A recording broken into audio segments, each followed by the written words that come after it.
No Ugly, yes please. No Ugly is created in New Zealand by a small, determined and innovative team whose mission is to eradicate ugly.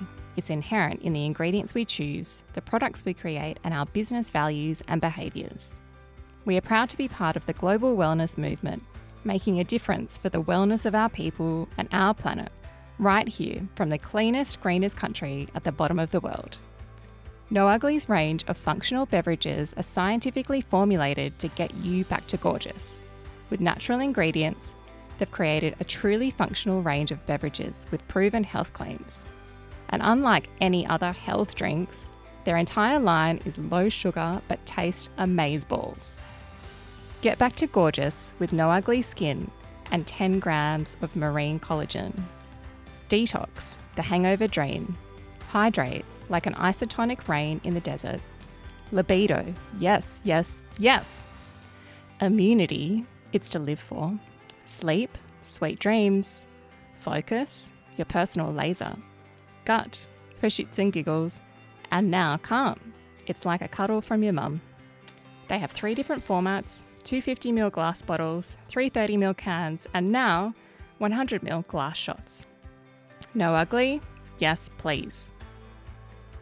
This is the I Quit Sugar podcast, unprocessed, brought to you by No Ugly Wellness Tonics. Hi, I'm JJ from I Quit Sugar. And I'm Peter, founder of Goodness Me, which is your go-to good-for-you grocery store. We're here out of a deep desire to help you live your healthiest life. We've both been through health journeys which have been transformative in how we live our lives and approach each day. After learning how to manage my autoimmune condition through food and lifestyle, I realised that we live in a world where we are overfed and undernourished. But it can be as easy as some simple changes that can have a huge impact on how your body operates and how you feel day to day. I've also been through a very confusing and oftentimes overwhelming health journey, which started with gut dysbiosis and developed into thyroid issues and now an autoimmune condition that I'm still learning about. We don't want you guys to go through what we have. It can be a lonely, overwhelming and often conflicting and confusing world. So we're hoping that these conversations inspire you to dig a bit deeper, cut through the noise and help you live a healthier life. Health is wealth at the end of the day. So I Quit Sugar are bringing you an 8-episode series where we interview some incredible people who have so much wisdom to share on different areas of health and well-being. It's our hope these conversations inspire you to take control of your health and live your fullest life in the process. This podcast episode contains conversations about mental health and eating disorders that may be distressing for some listeners. We recognise that these topics can be challenging to hear and we encourage you to prioritise your well-being while listening. If you or someone you know needs support, please contact Lifeline on 131114 or Beyond Blue on 1300 22 4636. Remember, help is available and you're never alone. Our guest today is Olivia Arezzolo, Australia's leading sleep expert, speaker, author and coach. With an impressive 9 years of study under her belt, Olivia's qualifications include a Bachelor of Social Science Psychology, Certificate of Sleep Psychology, Diploma of Health Science and Nutritional Medicine, and a Certificate 3+4 in Fitness. Her expertise has been sought after by global brands such as Google, IKEA, Sealy Posturepedic and Fitbit. Olivia's science-based sleep strategies have been shared with the media, consumers and employees alike. She's a familiar face on the media landscape, having been featured in Forbes and a popular columnist in Australia's leading health media platform Body and Soul. You may have also seen her on live TV, including Sunrise, The Today Show and Studio 10. But that's not all. Olivia's best-selling book, Bear, Lion or Wolf, has been published in 10 countries and 8 languages. Her mission to help individuals feel their best inside and out via sleep has truly gone global. So sit back, relax, and get ready to learn from one of the best in the business. Welcome, Liv. Thanks so much for joining us. Thank you for having me. It's such a pleasure to be here and connecting.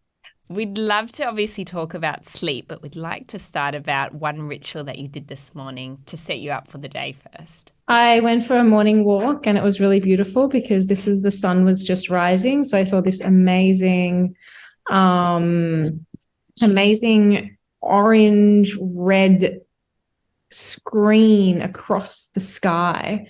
And although I didn't walk far because I have a broken foot, as I mentioned earlier, it was still beautiful to see these colors and just really ground in the awakening of the day. So gorgeous. And I think I saw that this morning on my walk as well. So best thing to do. So we'd love you to start by just giving everyone a snapshot how you came to be a sleep expert. I know obviously you've gone through a lot, but we'd love to really hear more about your story. So I guess it really began when I was about 17 and I was struggling with anorexia and depression and anxiety in hospital. And then in order to overcome that, I really had to surrender to support and allow myself to heal. Otherwise, I was just going to stay very, very unwell for the rest of my life. And I didn't like that vision.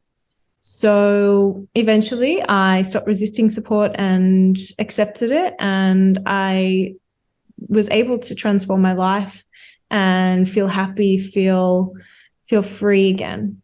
And after that experience, I knew that I wanted to help others through that as well, moving them from the darkness into the light and helping them when they felt helpless.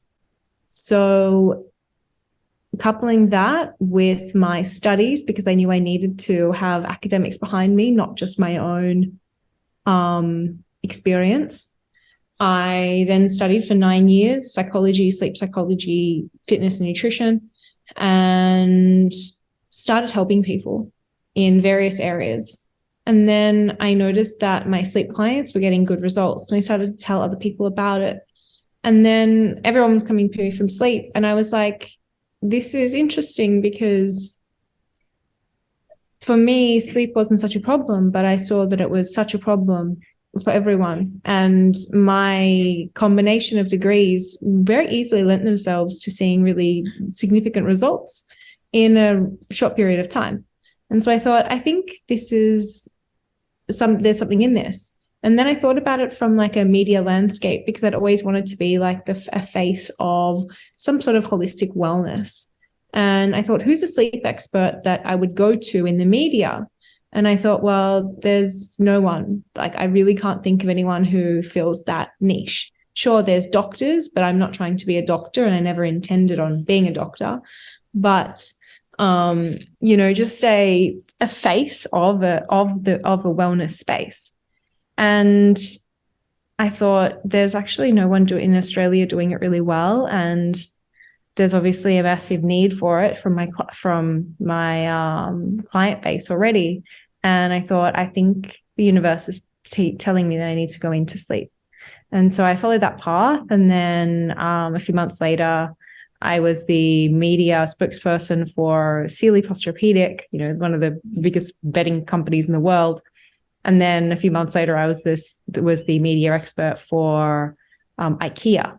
And so it was very quick. It was very easy to identify what the universe wanted me to do. And I just really trusted that and followed that. And that was 2018. And I've really just moved on the media landscape in that same trajectory, now working with Body and Soul on a weekly basis with my column Sleep Well Wednesdays, contributing to many, many articles online. I pretty much daily I'll get a media inquiry. Hi, I'm writing this article on sleep. Can you help? I'm like, sure, no worries. And just working on some other exciting projects as well, like my book and some sleep wellness programs for a few hotels worldwide. So it's all exciting stuff, and all with a view of helping the Australian public and the globe now, helping them sleep better. Amazing. And obviously, as you said, it's such a problem that so many people have, yet such a niche that there's no experts out there, which is wild. So we'd love to find out, what are a lot of the common misconceptions that people come to you about sleep that they maybe think they know or don't realize what's actually affecting their sleep? The biggest one is the lack of awareness how detrimental screens are really for our sleep health. because basically anyone who says to me, I have a sleep problem, I say to them, okay, are you on your phone or a TV in the last 2 hours before bed? 9 times out of 10, they'll say yes. And I know that they've read an article at least once in their life that has said, avoid screens before bed for at least 2 hours. But like, there's this sense of like, oh yeah, but like, is it really that bad? It's like, yes, it is 100%. So of all the things that's important in terms of sleep, you know, diet, exercise, sleep timing, you know, sleep length, the most important for a good quality night's sleep is to actually block out blue light before bed. Light is the main factor to control the circadian rhythm. It's the main factor to control your melatonin levels.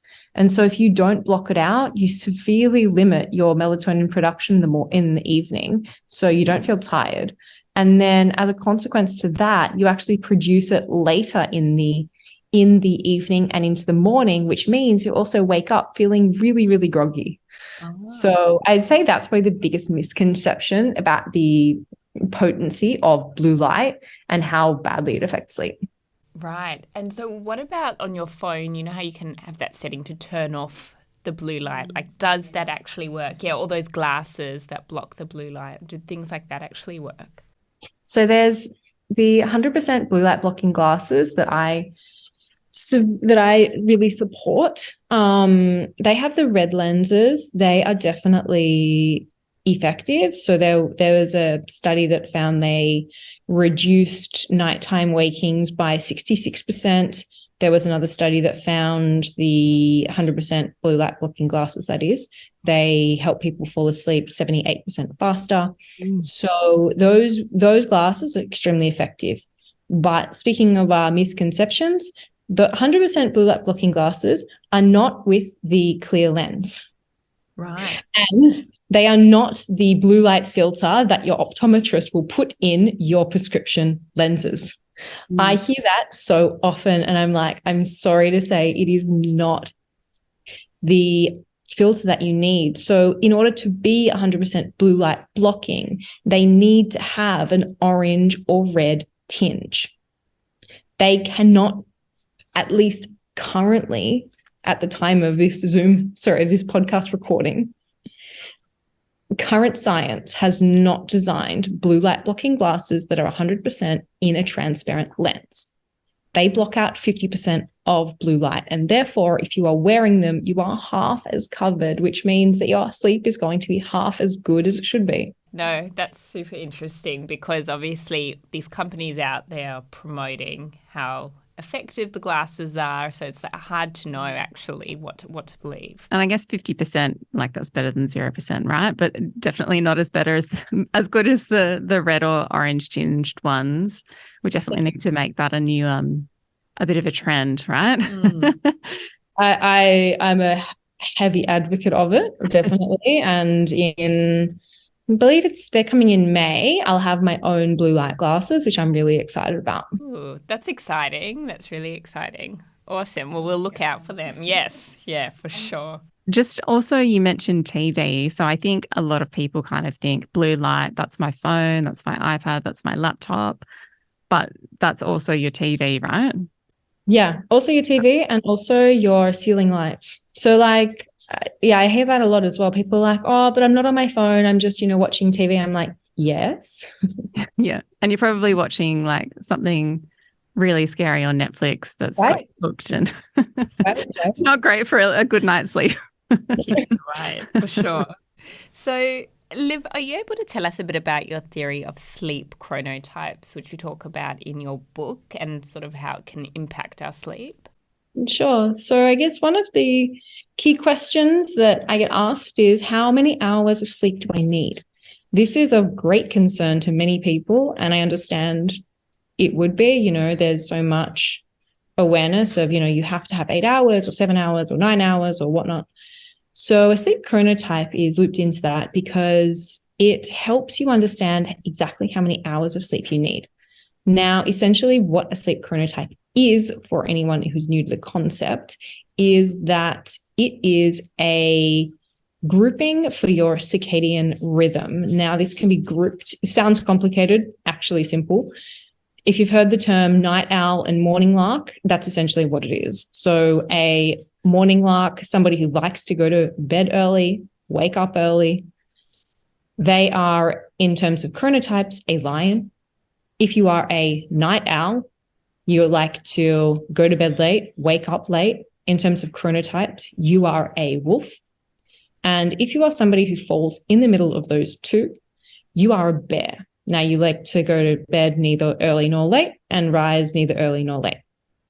Now, how that helps us understand our sleep needs. So when you identify your chronotype, which can be really easy by taking a quiz on my website, which we'll share in the show notes, no worries.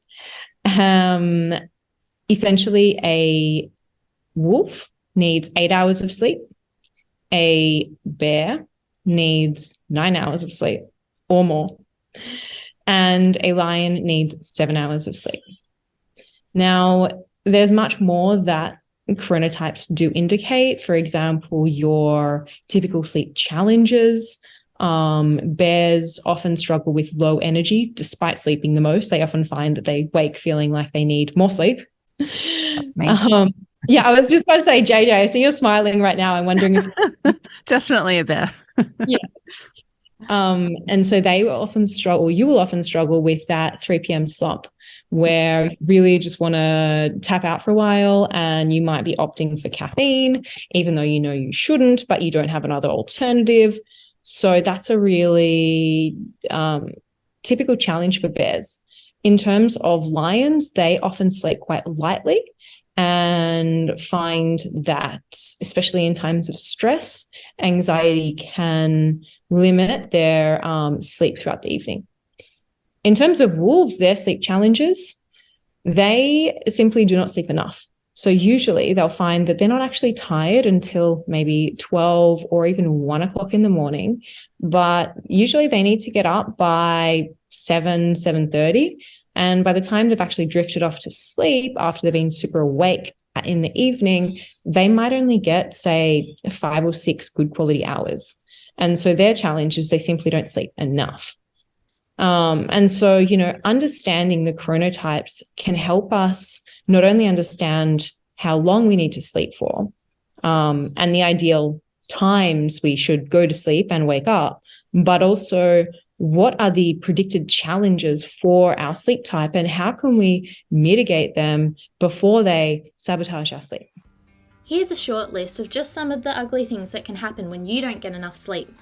You can't think straight. You can't remember anything. Your immune system stops working properly. You put on weight, your risk of heart attacks increases, and your sex drive decreases. It's exactly the same as getting old, but here's the thing. You don't get old because a lack of sleep shortens your life. But on a positive note, No Ugly now has No Ugly Sleep. Full of magnesium, 1,200 milligrams of tart cherry that contains melatonin, 100% of your daily vitamin D intake, 1,000 milligrams of passion flower, chamomile and lemon balm, everything you need to help your grandma say, you will sleep like a baby. No Ugly Sleep. Basically the complete opposite to crack cocaine at a fraction of the price. Gorgeous. For someone who's a wolf, like, can you revert so that they have more sleep? Can that be changed? Or if you're a lion for whatever reason and you want to change that, or once you have it, are you locked in kind of thing? So chronotypes are determined 50% by biology and then 50% by environment. So you can definitely have a great control over your chronotype. You still might have an underlying preference, which may be evident, for example, when you go on holiday, or, you know, if you are able to choose your own hours of work and hours of sleep. But, you know, environment has a 50% impact. So, you know, how you are interacting with your environment, and that, when I say environment, that essentially means anything outside of your biology. So that could be your diet, that could be your light exposure in the evening, that could be your exercise habits, that could be your stress levels. All of these factors impact your environment and therefore impact your chronotype. And so, you know, if you are, for example, a wolf and you want to become a bear, although you may have the underlying preference to sleep a bit later and wake a bit later than others, if you moderate your light in particular, then you can shift into an earlier sleep pattern within reason quite easily.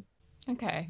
And apart from light, are there any other sort of science-backed strategies that you recommend to your clients just to improve their quality of sleep, whether they're a lion, a bear, wolf? Yeah, definitely. So I have a signature bedtime routine that is backed by science in each of the 7 steps. So that is blocking out blue light by using blue light glasses, which we shared before. So that's 2 hours before bed at least, which will help you, according to clinical studies, fall asleep up to 78% faster. Step 2 is to use lavender. This helps activate the parasympathetic nervous system, which helps us feel more relaxed. Really helpful for those who struggle to switch off. Step 3 is disconnect from tech. This is 1 hour before bed because this is 1 hour. So 1 hour before bed, disconnect from tech. This is because there is research that shows those who are on their phone in the last hour before bed are 48% more likely to take over an hour to fall asleep. Then you've got to have a shower. That is clinically proven to improve sleep quality. Take a magnesium-based sleep supplement. Again, really helpful for those with anxiety or who struggle to switch off. Magnesium can reduce anxiety by 31%. Reading a book is step 6. That is for 20 minutes because that can reduce stress by 68%. And using an eye mask to protect against that light through the evening. So that's my bedtime routine, and that's definitely a strategy I recommend for sleeping deeper, for waking up less through the night, for falling asleep faster. It's an all-round game changer. Yeah, and I was going to ask in terms of quality, like some people might not wake up during the night, but what do you call like quality deep sleep? How do you tell what that is? So usually you'll know if you've had quality sleep is if you wake up and you feel refreshed. You can use metrics such as, data from a Whoop band or an Oura ring or a sleep tracker, which can be valuable and provide great objective insights. At the same time, we generally know when we've had a good night's sleep. I know this might be a distant memory for many listeners right now. But when you wake up and you genuinely feel refreshed and you genuinely feel ready to start the day, that is an indication you've had a good night's sleep and you've had sufficient sleep. I know that for many that's in years ago, but it actually does happen. And I suppose for a lot of mums out there, so my daughter's 2 years old now. Some of us, sometimes you feel like you haven't had a good night's sleep for 2 years. Like you don't remember the last time you've woken up refreshed. What would you normally recommend to your clients? A sleep retreat. That would be so nice. In all fairness, in the first 12 months of having a newborn, parents lose 45% of their sleep. Wow. Yeah, it's really hard. And I don't have kids, but I'm just from the data, and I can, after conversations, it's really hard. It's something that you really are going to struggle to get around unless you remove yourself from the environment and have some support. I believe that we all have the capacity to, enlist some sort of support, be it a friendly grandparent or, some hired help, or even just, a retreat or a resort that has a nanny that can allow you to, have a kid-free night and just remember what it feels like to get a good quality night's sleep. That would be that's the best recommendation, but I understand, going on a sleep retreat isn't a possible, for everyone, and it's not like an every night solution. So what I would recommend as an every night solution is to practice that bedtime routine that we just went through. Now, even if your sleep is broken and it is only 3 hours or 4 hours, those 3 or 4 hours of broken sleep is going to be a much higher quality than if you were to not do those steps and simply just admit defeat and accept that you're never going to have good quality sleep. Right. Yeah, which is fair enough. Okay, so talk to us about nutrition. What sort of foods should we be eating to get good quality sleep? So the best diet is one that's really high in protein, because protein is responsible to make melatonin, that sleepiness hormone. Omega-3 fats, that is responsible for regulating the production of melatonin. And then magnesium, which is the body's primary muscle relaxant. So as an example of some foods that would support sleep, those rich in magnesium include pumpkin seeds, chia seeds, almonds, spinach, cashews, and soy milk. So, for example, a chia pudding, great sleep supportive snack, really good in the evening as well. Having spinach with your dinner, also really sleep supportive. In terms of protein-rich options, I definitely recommend fish, especially fatty fish, because that also has omega-3s, which is, as I mentioned before, supportive for sleep. So fatty fish are tuna and salmon, sardines, all great options. And then omega-3 rich foods are your nuts, seeds, coconut, and avocado. So very tasty for the sleep diet. And all just great whole foods. I feel like so many of the experts and topics we've explored always comes back to, really good whole foods at the end of the day. Yeah, completely. So I recently went overseas with a group of friends, and a lot of them were taking either sleeping pills or melatonin for the aeroplane. And I thought, I just don't want to. I didn't know enough about them to try anything. So I'd love to ask you your view on melatonin and sleeping pills as well. So sleeping pills, like benzodiazepines, like temazepam and pharmaceuticals like that, definitely not what I would recommend. So essentially they sedate the body so heavily that you sleep, but you're not in a deep quality sleep. So you often wake up and you're extremely groggy.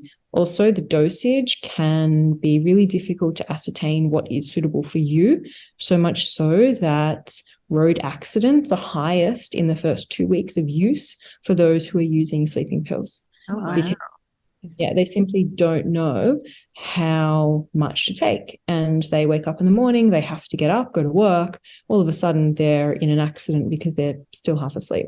Wow. It sedates the body. It dulls our reaction time. It makes us like a vegetable. Now, this is definitely not what I'd recommend. In terms of melatonin, there is great support for it. And for short-term use, it can be extremely beneficial. And there's great evidence of its efficacy for shift workers to shift into a different rhythm, for jet lag, to again shift into a different time zone. So ideally, it's best to reset the circadian rhythm, not to use as an ongoing supplement. However, there hasn't been any verified data to support the long-term use, whether for or against. So at the moment, just the strongest data indicates that it's best to reset the circadian rhythm, as in the case of jet lag and shift work. Yeah. And what about things like hemp gummies? Obviously, they're not legalized in Australia yet, but in the US, I saw, they were in all the health food stores and things like that.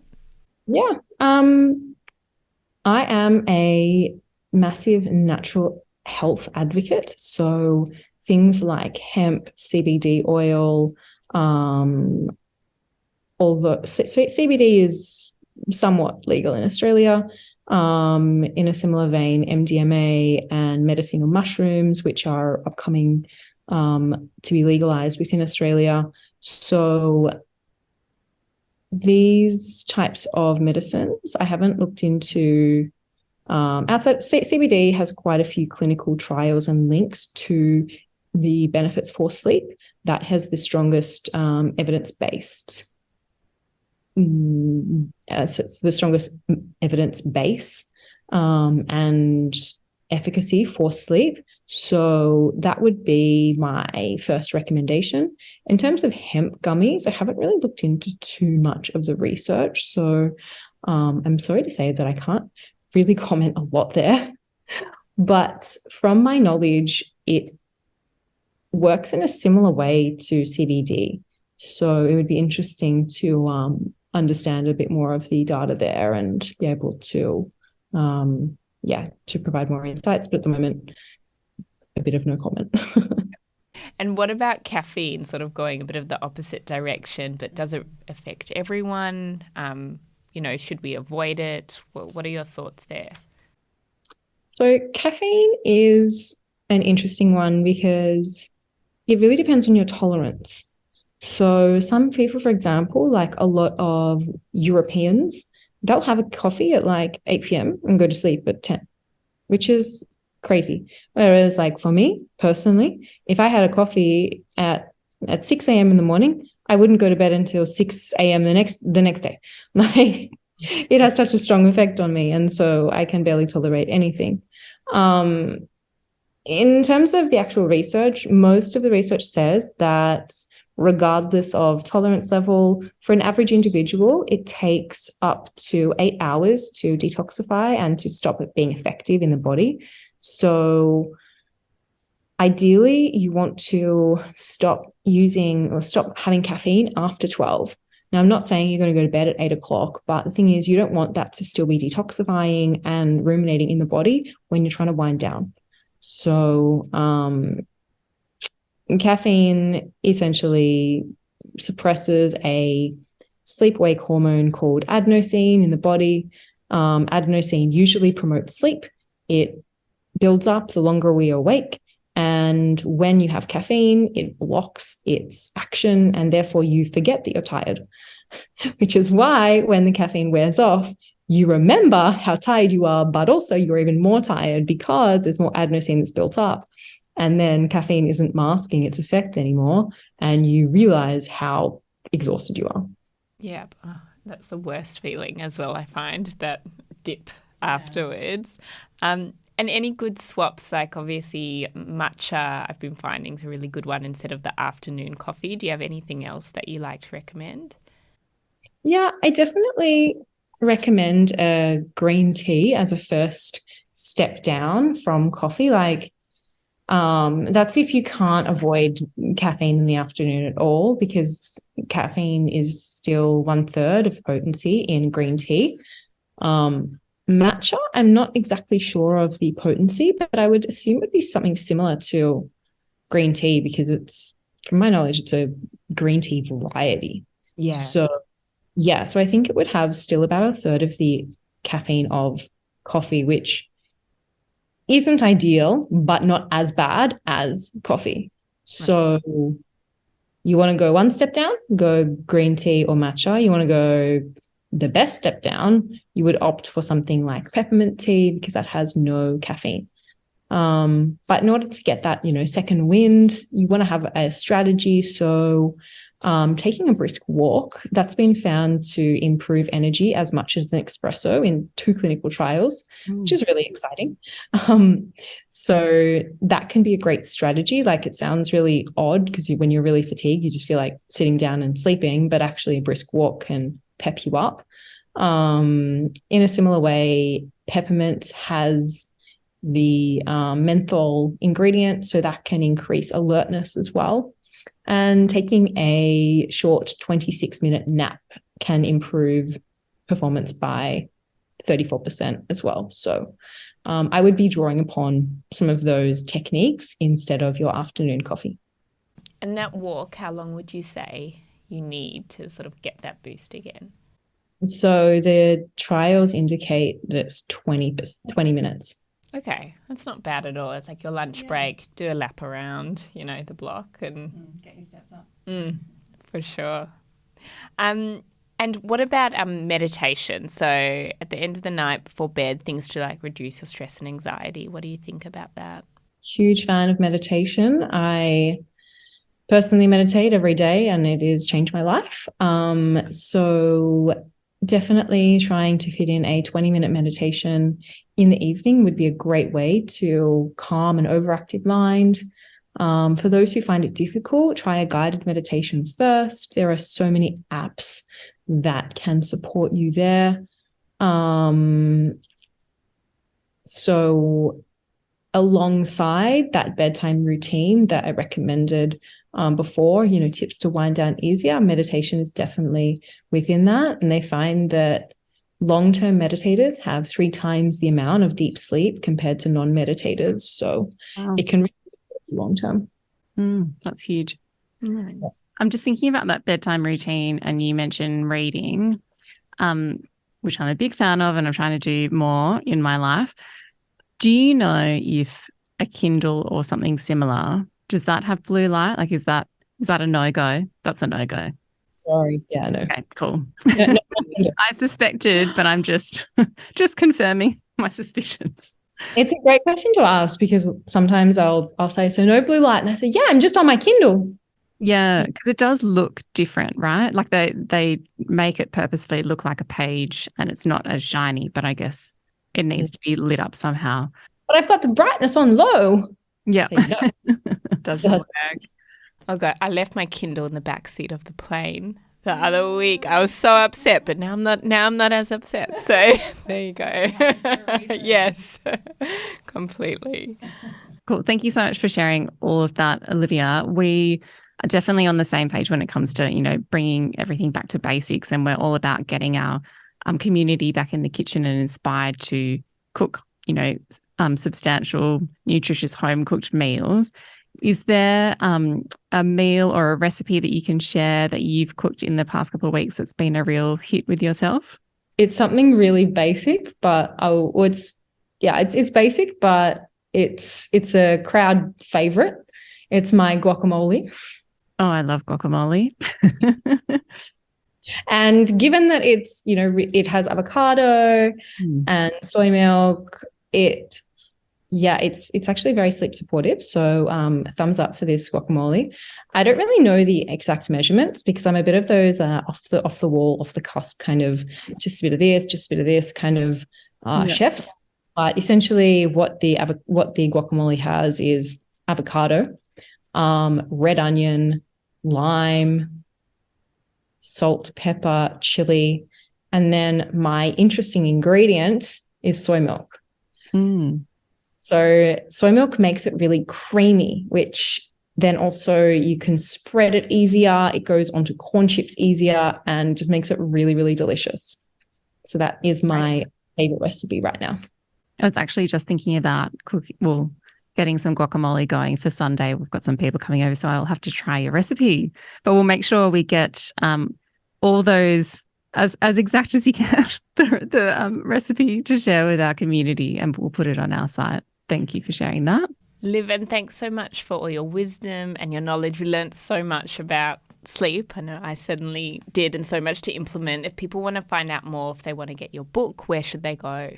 The best place to find me is on Instagram. If you type in Olivia Arezzolo or sleep expert or Australia's sleep expert, I usually come up. Or my website, which is oliviaarezzolo.com.au. Great. Thanks so much. This podcast, please give us a 5-star review and share it with someone who you think would benefit from it. We want to help as many people as possible live healthier lives. This podcast is general in nature. We aren't doctors or health practitioners. But if this podcast has prompted something for you, we really encourage you to make an appointment with your health practitioner and get advice that is tailored to you. This podcast is recorded on the land of the Gadigal people of the Eora Nation. We pay our respects to their elders past, present and emerging, and extend that respect to all Aboriginal and Torres Strait Islander peoples.